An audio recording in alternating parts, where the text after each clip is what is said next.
ওযুর সময় মেয়েদের মাথায় কাপড় থাকতে হবে কিনা? মেয়েরা নামাজে গুনগুন করে সূরা পড়লে তাতে কি গুনাহ হওয়ার সম্ভাবনা আছে? ওযু করার সময় সব অঙ্গ একবার করে ধুলে কি ওযু হবে? 4 রাকাত নামাজের 2 রাকাতের পর ভুলে আত্তাহিয়াতু ছুটে গেলে কি করব? তাকবীরে তাহরিমা বাঁধার পর নামাজে মনের মধ্যে শুধু বাজে চিন্তা আসে, সেক্ষেত্রে করণীয় কি? আমি মানসিকভাবে খুবই টেনশনে থাকি, সমাধান প্লিজ। নামাজের মধ্যে মেয়েদের পর্দা কতটুকু? খাবার কোনো জিনিস উড়িয়ে দিলে তা খাওয়া যাবে কিনা? কারোর সামনে পারফিউম দিয়ে গেলে গুনাহ হয়, কিন্তু লোশন দিয়ে গেলেও কি গুনাহ হবে? আনোয়ার আমিনী আপনি জানতে চেয়েছেন, খাবার কোনো জিনিস উড়িয়ে দিলে তা খাওয়া যাবে কিনা? কোনো অসুবিধা নেই, কেউ যদি দূর থেকে ছুঁড়ে মারেন সেটা ধরে খাওয়াতে কোনো অসুবিধা নেই, শরীরে কোনো নিষেধাজ্ঞা নেই। নামাজের মধ্যে মেয়েদের পর্দা কতটুকু জানতে চেয়েছেন আব্দুস শকুর। নামাজের মধ্যে মেয়েরা পরিপূর্ণ শরীর ঢেকে রাখবেন। আলমার আত আওরাতুন, নবী সাল্লাল্লাহু আলাইহি ওয়াসাল্লাম বলেছেন নারীরা পরিপূর্ণই সতর এবং তাদের পুরো শরীরই সতর অন্তর্ভুক্ত, সেজন্য যথাসম্ভব পুরো শরীরকে ঢেকে রাখার চেষ্টা করতে হবে। রানু ইসলাম জানতে চেয়েছেন, পুরুষের দাড়ির ভিতরে কি ওযুর পানি না গেলে ওযু হবে? দাড়ি দেখতে হবে ঘন নাকি পাতলা।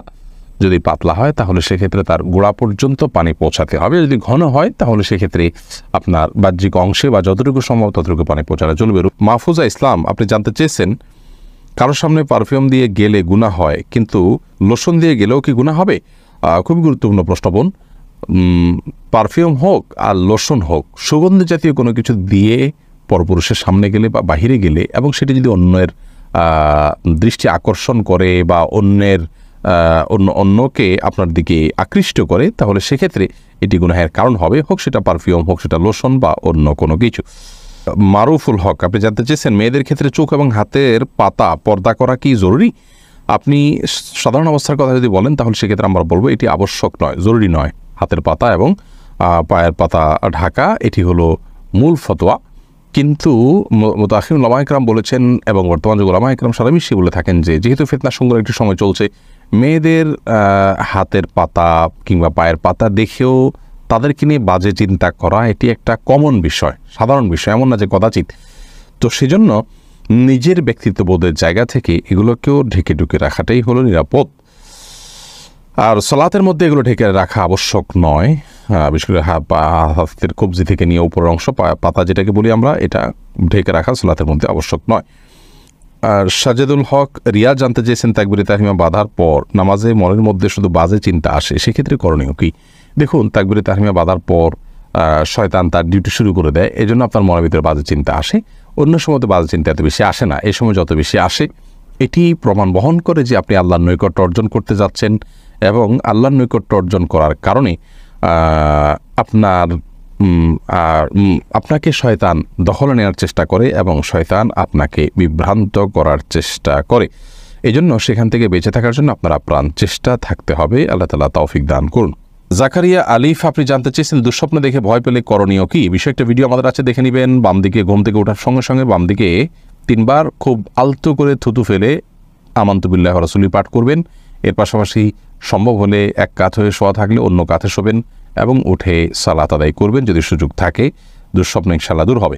এবারে সোহাগ ভূঁইয়া জানতে চেয়েছেন, যদি কোনো মহিলা মারা যান তাহলে কি মসজিদের মাইক দিয়ে বলা যায়? মহিলা হোক আর পুরুষ হোক, মসজিদের মাইকে কারণ মৃত্যুর ঘোষণা দেওয়া উচিত নয়, কারণ মসজিদের মাইক দান করা হয়ে থাকে আজানের জন্য, সুতরাং সেই কাজটা করা উচিত। কেউ মারা গেছেন বা কেউ জন্মগ্রহণ করছেন, একান্ত জাগতিক একটি বিষয়, এটা ঘোষণা দেওয়ার কিছু নেই। তবে হ্যাঁ, জানাজা সালাত হবে, কোথায় হবে, কি হবে, একটা ইবাদত, সেটি মানুষ কীভাবে সম্পাদন করতে পারে এই বিষয়ে যদি কেউ জানান দেন সেটি ভিন্ন কথা। এরপরে অবন্তী নীরা বোন আপনি জানতে চেয়েছেন, আমি মানসিকভাবে খুবই টেনশনে থাকি, সমাধান প্লিজ। বোন, মানসিক অশান্তি দূর করবার জন্য সর্বপ্রধান উপায় হলো সালাত আদায় করা, 5 ওয়াক্ত সালাত আদায় করা এবং আল্লাহ রাব্বুল আলামিনের দিকে মনোনিবেশ করা। সালাতের মাধ্যমে আল্লাহর সাথে সম্পর্ক গাঢ় হয়, আল্লাহর সাথে সম্পর্ক ভালো হয়, এবং সালাত আমরা আদায় করব আল্লাহ রাব্বুল আলামিনের সন্তুষ্টির জন্য। সালাতে যখন আপনি যাবেন আপনি সেখানে ইনশাআল্লাহ বিদিনিল্লাহ দেখবেন যে আল্লাহ রাব্বুল আলামিন আপনাকে মনের ভিতরে প্রশান্তি দান করবেন। সেই সাথে আল্লাহর জিকির, আলা বিযিকরিল্লাহি তাতমাইন্নুল কুলুব, আল্লাহ রাব্বুল আলামিন বলেছেন আল্লাহর জিকিরে মানুষ অন্তর প্রশান্ত হয়। অতএব আপনি বিশেষ করে তাহাজ্জুদের সালাত আদায় করবেন। আমরা এই পরামর্শ আপনাকে দিব, ভোর রাতে উঠে যদি আপনি তাহাজ্জুদের সালাত আদায় করেন ইনশাআল্লাহ বিদিনিল্লাহ আপনার মনের মধ্যে প্রশান্তি আসবে। সেই সাথে আপনি যদি তাহাজ্জুদের সালাতে ভোর রাতে উঠে খুব গভীর রাতে শেষ অংশে আপনি যখন দুই রাকাত করে সালাত আদায় করবেন, তখন হাত তুলে আল্লাহর সাথে কথা বলবেন, সেজদায় গিয়ে আল্লাহর সাথে কথা বলবেন। এর মাধ্যমে আপনার মানসিক অশান্তি দূর হবে ইনশাআল্লাহ বিদিনিল্লাহ।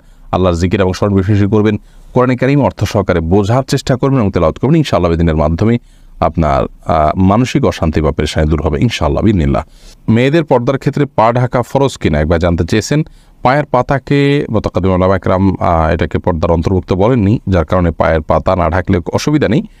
কিন্তু পায়ের পাতা ঢাকাটা হলো এই যুগে নিরাপদ। ফিতনা সংকুল সময়, চতুর্দিকে ফিতনার ঘনঘটা চলছে, এরকম একটা পরিস্থিতিতে যথাসম্ভব নিজেদেরকে পর্দার মধ্যে রাখার চেষ্টা করা উচিত। সুপ্ত জানতেছেন 4 রাকাত নামাজের 2 রাকাতের পর ভুলে আত্তাহিয়াতু ছুটে গেলে কি করব?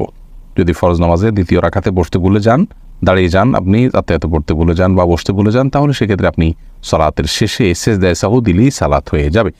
মারুফুল হক জানতে চেয়েছেন চেয়ারে বসে নামাজ আদায় করা যাবে কিনা। বিষয়ে আমরা বারবার বলেছি, চেয়ারে বসে সালাত আদায় করা যাবে ওই ব্যক্তির জন্য যিনি রুকু বা সিজদা করতে অক্ষম এবং তার কোমরের ব্যথা হয়, ব্যাক পেইন হয়, সেজন্য তিনি এটি করতে পারেন না। এরকম যদি হয় তাহলে সেক্ষেত্রে আপনার চেয়ারে বসে সালাত আদায় করা যাবে।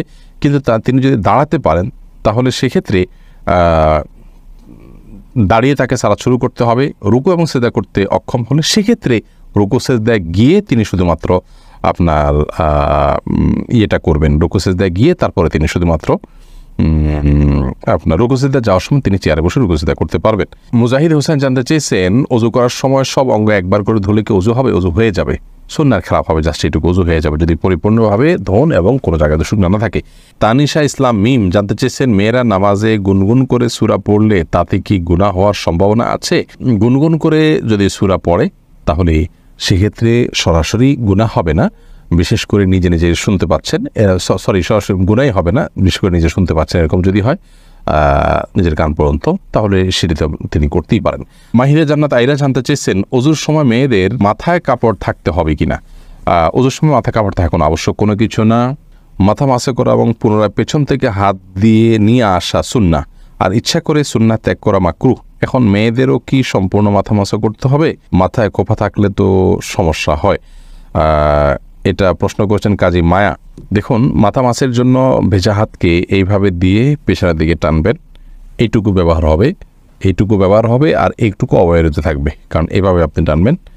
আসার সময় আবার এই অংশ দিয়ে আপনি এভাবে টানবেন, তাহলে বাকিটুকু ব্যবহার হয়ে যাবে। এভাবে করাটা সুন্নাহ। অতএব এটি নারী পুরুষ সকলের জন্যই প্রযোজ্য যে সবাই এভাবে প্রথমে পেছনের দিকে নিয়ে এরপর সামনের দিকে টেনে আপনি মাসাহ করবেন।